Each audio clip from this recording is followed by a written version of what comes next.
কোরআনের সাথে থাকো, ইজ্জত বাড়িয়ে যাবে। দেখো না হযরত ওমরের দিকে তাকায়া রাদিয়াল্লাহু তাআলা আনহু, যে ওমর ছিলেন জিরো, কি ছিলেন?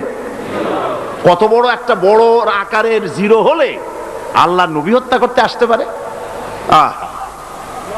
সেই ওমর আল্লাহর কোরআনের সংস্পর্শে যখন এলেন, ওমর আর সাধারণ ওমর রইলেন না। আল্লাহ রাব্বুল আলামিনের নবী বলেন, আমার পরে লা নাবিয়্যা বাদি ওয়ালা রাসূলা, আমার পরে আর কোন নবী রাসূল পৃথিবীতে আসবে না। আমার পরে যদি আর কোন নবী পৃথিবীতে আসতো, লাকানা ওমর, আল্লাহ পাক ওমরকে অবশ্যই নবী বানায়া দিতেন। কোথায় ছিলেন আর কোথায় চলে গেলেন? কোথায় চলে গিয়েছেন? চিন্তা করতে পারবো হযরত ওমরের কথা? সুবহানাল্লাহ, আশারায়ে মুবাশশারাদের একজন। এবং আমি এক কিতাবে দেখেছি, আমি এর সনদ তালাশ করে এর তাহকিক করার সময় পাইনি। আমি জানি না এটার সনদ কতদূর মজবুত, তবে এটা আমি দেখেছি কিয়ামতের দিন সর্বপ্রথম আমলনামাটা হযরত ওমরের হাতে নাকি আসবে। আমি এর সনদটা দেখতে পারিনি, তবে এটা কথাটা দেখেছি। এই যে মর্যাদা আল্লাহ পাক হযরত ওমরকে দিলেন, গোটা পৃথিবীর অর্ধেকটা পৃথিবী রাষ্ট্রপতি হলেন হযরত ওমর। হযরত ওমর খলিফাতুল মুসলিমিন, আমিরুল মুমিনিন, দেশ চালাচ্ছেন। হযরত আলী রাদিয়াল্লাহু তাআলা আনহু বলছেন যে আমি হযরত ওমরের খেলাফতের আমলে আমি ঘুমায় আছি, এশার নামাজ পড়ে ঘুমিয়েছি। শেষ রাত্রে স্বপ্নে দেখছি যেন আমি রাসূলের পেছনে ফজরের নামাজ আদায় করতেছি। রাসূলুল্লাহ নামাজ শেষ করে স্বভাব সিদ্ধ ভাবে পেছনের দিকে ফিরে বসেছেন।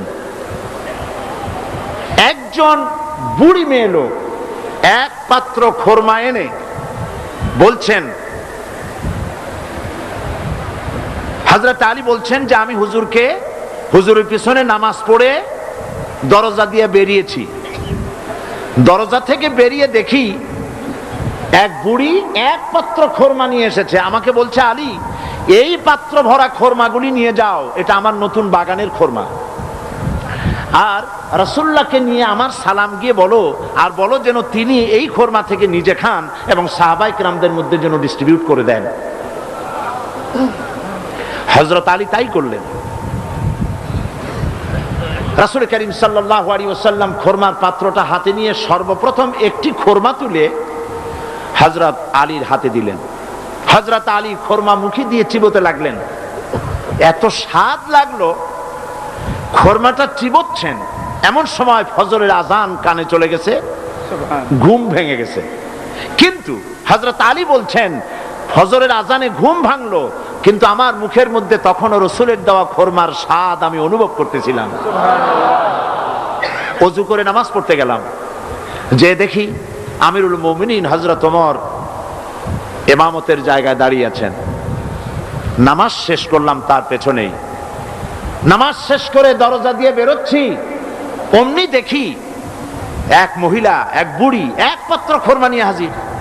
বলছে, আলী, এই খোরমাগুলি নিয়ে যাও, আমিরুল মুমিনিনকে বলো এগুলি আমার নতুন বাগানের খোরমা, তিনি যেন খান এবং আল্লাহর সাহাবীদের মধ্যে যেন ভাগ করে দেন। হযরত ওমর খোরমার পাত্রটা হাতে নিয়ে একটি খোরমা তুলে হযরত আলীর মুখে পুরে দিলেন। হযরত আলী খোরমাটা খেয়ে মজা লাগলো। তিনি বললেন, ওমর, জিদনি তামরাতান উখরা, তুমি আমাকে আর একটা খোরমা দাও না, খুব মজা লাগতেছে। অনেক খোরমা তো আছে, আমাকে একটা বেশি দিলে অসুবিধা হবে না, দাও না একটা খোরমা।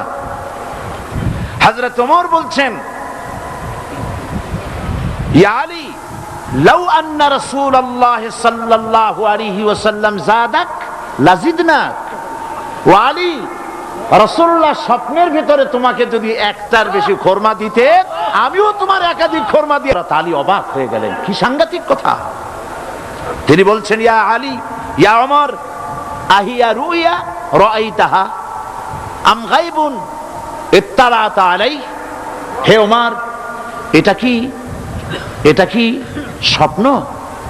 আমি যেরকম দেখেছি ওইরকম তুমিও কি রাত্রে স্বপ্নে দেখছো এই ঘটনা, না গায়েব থেকে তোমাকে জানানো হয়েছে? হযরত ওমর বলছেন, ইয়া আলী ওয়াল্লাহি মা হিয়া রুয়া ওয়ালা গায়ব ওয়ালাকিন্নাল মুমিনা ইযা আখলাসা কলবাহু ইয়ারা বিনূরিল্লাহ। সুবহানাল্লাহ। ওয়া আলী শোনো, আল্লাহর কসম, এটা স্বপ্ন নয়, এটা গায়েবের কোনো গায়েব থেকেও আমি কিছু পাই নাই। এটা হচ্ছে সেই ব্যাপার যখন আল্লাহর মোমেন বান্দা আল্লাহর জন্য হয়ে যায়, তখন আল্লাহ পাক তাকে দেখার মতো তৌফিক দান করে দেন।